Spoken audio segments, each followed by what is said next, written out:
എറണാകുളം ജില്ലയിലെ മൂഴിക്കുളത്ത് അമ്മ കൊലപ്പെടുത്തിയ 3 വയസ്സുകാരിയെ പീഡിപ്പിച്ച അച്ഛന്റെ ബന്ധുകുറ്റം സംബന്ധിച്ചു. കുട്ടി ക്രൂരപീഡനത്തിനിരയായെന്നാണ് പോസ്റ്റ്മോർട്ടം റിപ്പോർട്ട്. കുട്ടിയുടെ ശരീരത്തിൽ മുറിവുകളുണ്ട്. കുട്ടിക്ക് കൂടുതൽ അടുപ്പം അച്ഛന്റെ സഹോദരന്മാരുമായാണെന്ന അമ്മയുടെ മൊഴിയാണ് നിർണായകമായത്. ആദ്യഘട്ടത്തിൽ പ്രതി കുറ്റം സമ്മതിക്കാൻ തയ്യാറായിരുന്നില്ല. പിന്നീട് തെളിവുകളുണ്ടെന്ന് പറഞ്ഞ് ചോദ്യം ചെയ്തപ്പോൾ കുറ്റം സമ്മതിക്കുകയായിരുന്നു. അബദ്ധം പറ്റിപ്പോയെന്നായിരുന്നു മൊഴി. കുട്ടിയുടെ വീട്ടിൽ ഫോറൻസിക് സംഘത്തിന്റെ പരിശോധന നടക്കുകയാണ്. ലിഡിയ ജേക്കബ് വിവരങ്ങളുമായി ചേരുന്നു. ലിഡിയ, എന്താണ് ഈ പ്രതി പോലീസിനോട് പറഞ്ഞത്?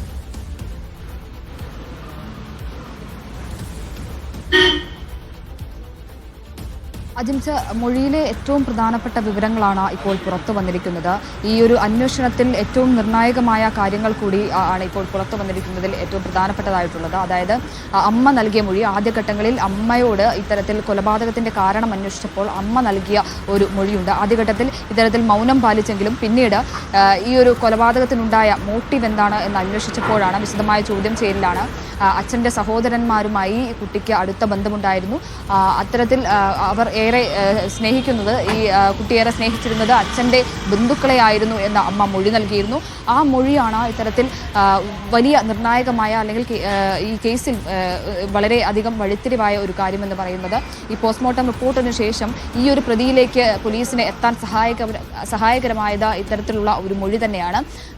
ആദ്യഘട്ടങ്ങളിൽ അടുത്ത ബന്ധുക്കളെ ചോദ്യം ചെയ്യുന്നു. അവസാനം 3 പേരെ കേന്ദ്രീകരിച്ച്, അച്ഛൻ്റെ അടുത്ത ബന്ധുക്കളായിട്ടുള്ള 3 പേരെ കേന്ദ്രീകരിച്ച് പോലീസ് ചോദ്യം ചെയ്യൽ കൊണ്ടുവരുന്നു.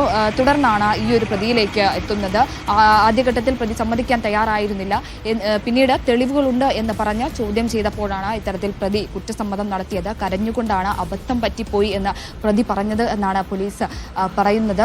ഇത്തരത്തിൽ വിശദമായിട്ടുള്ള ചോദ്യം ചെയ്യലിലാണ് പ്രതി കുറ്റം സമ്മതിച്ചത്. മാത്രമല്ല അമ്മയുടെ മൊഴിയും ഇതിൽ നിർണായകമായി. ആദ്യഘട്ടങ്ങളിലെ അമ്മയുടെ മൊഴിയാണ് ഇത്തരത്തിൽ നിർണായകമായിരിക്കുന്നത്. ഇനി അറിയേണ്ടത് അമ്മയ്ക്ക് ഏതെങ്കിലും തരത്തിൽ ഈ പീഡന വിവരം അറിയാമായിരുന്നു എന്നതുകൂടിയാണ്. അതിനെ സംബന്ധിച്ചുള്ള കാര്യങ്ങൾ വിശദമായ ചോദ്യം ചെയ്യലിലൂടെ മാത്രമേ അറിയുകയുള്ളൂ. മാത്രമല്ല ഈ പ്രതിക്ക് ഈ കൊലപാതകവുമായി ഏതെങ്കിലും തരത്തിൽ ബന്ധമുണ്ടോ, അമ്മയ്ക്കുണ്ടായ മോട്ടീവ്, ഈ കൊലപാതകത്തിനുണ്ടായ മോട്ടീവ് എന്താണ് എന്നതിനെ സംബന്ധിച്ച് കൃത്യമായിട്ടുള്ള വിവരങ്ങൾ പോലീസിന് ലഭിച്ചിട്ടില്ല. ഒരു വ്യക്തമല്ലാത്ത മറുപടിയാണ് അമ്മയുടെ ഭാഗത്തു നിന്നും ലഭിക്കുന്നത്. ഒരു കൃത്യമായിട്ടുള്ള ഒരു പോയിന്റിലേക്ക് എത്തിക്കാൻ ഇതുവരെയായിട്ടും സാധിച്ചിട്ടില്ല. മാത്രമല്ല ആദ്യഘട്ടം മുതൽ അമ്മ വൈരുദ്ധ്യങ്ങൾ നിറഞ്ഞ മറുപടി നൽകിയിരുന്നു. താൻ കുഞ്ഞിനെ കൊന്നു എന്ന് വളരെ നിസ്സംഗതയോടെ അമ്മ പറയുക മാത്രമാണ് ആദ്യഘട്ടങ്ങളിലൊക്കെ ചെയ്തത്. കൃത്യമായിട്ടുള്ളൊരു പോയിന്റിലേക്ക് എന്താണ് പ്രകോപനം ഉണ്ടാക്കിയത് എന്നുള്ളത് സംബന്ധിച്ചൊന്നും കൃത്യമായി വിവരങ്ങൾ പോലീസിന് ലഭിച്ചിട്ടില്ല. മാത്രമല്ല ഈ പീഡനത്തിലും കൂടുതൽ അന്വേഷണങ്ങൾ നടക്കേണ്ടതുണ്ട്. നിലവിൽ ബലാത്സംഗവും അടുത്ത ബന്ധു ബലാത്സംഗം ചെയ്താൽ ചുമത്തുന്ന വകുപ്പുകളുമാണ് ഈ പ്രതിക്കെതിരെ ചുമത്തിയിരിക്കുന്നത്. അടുത്ത ബന്ധു ബലാത്സംഗം ചെയ്താൽ വകുപ്പ് കൂടുതൽ ഗുരുതരമാകും. ആ ഒരു സാഹചര്യത്തിലാണ് ആ ഒരു വകുപ്പ് കൂടി ചുമത്തി ഇത്തരത്തിൽ കേസ് രജിസ്റ്റർ ചെയ്തിരിക്കുന്നത്.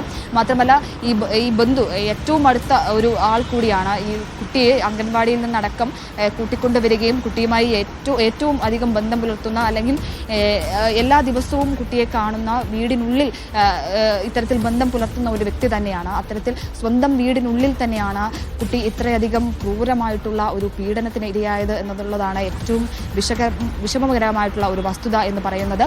അതിൽ പോലീസ് കൂടുതൽ അന്വേഷണം നടത്തിവരികയാണ്. അല്പസമയത്തിനു ശേഷം വൈദ്യപരിശോധനയ്ക്കായി പ്രതിയെ കൊണ്ടുപോകും. മാത്രമല്ല ഫോറൻസിക് പരിശോധന അടക്കം നടക്കുന്നുണ്ട്. ഈ കുട്ടിയുടെ വീട് കേന്ദ്രീകരിച്ച് ഫോറൻസിക് പരിശോധന നിലവിൽ നടന്നുകൊണ്ടിരിക്കുകയാണ്. അതിലും തെളിവുകൾ ലഭിക്കുകയാണെങ്കിൽ ആ തെളിവുകൾ കൂടി ചേർത്ത് കൂടുതൽ അന്വേഷണത്തിലേക്ക്, കൂടുതൽ ചോദ്യം ചെയ്യലിലേക്ക് പോലീസ് കടക്കും. മാത്രമല്ല ഈ കുട്ടിയുടെ മറ്റു ബന്ധുക്കളെ കൂടി ചോദ്യം ചെയ്യേണ്ടതുണ്ട്. ഈ പീഡനത്തിൽ മറ്റ് ആരെങ്കിലും പങ്കാളികളായിട്ടുണ്ടോ, ഈ ഒരാൾ മാത്രമാണോ, ഈ പ്രതി മാത്രമാണോ കുട്ടിയെ പീഡിപ്പിച്ചത് എന്നത് സംബന്ധിച്ചൊക്കെ ഒരു വ്യക്തത വരേണ്ടതുണ്ട്.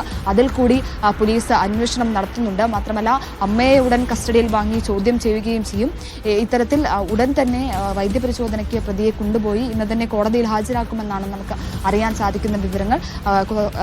കോടതിയിൽ ഹാജരാക്കിയ ശേഷം കസ്റ്റഡിയിൽ വാങ്ങി വിശദമായി ചോദ്യം ചെയ്യാനും അന്വേഷണം നടത്താനും തുടർന്ന് തെളിവെടുപ്പും കാര്യങ്ങളുമൊക്കെ നടത്താനാണ് പോലീസിന്റെ തീരുമാനം.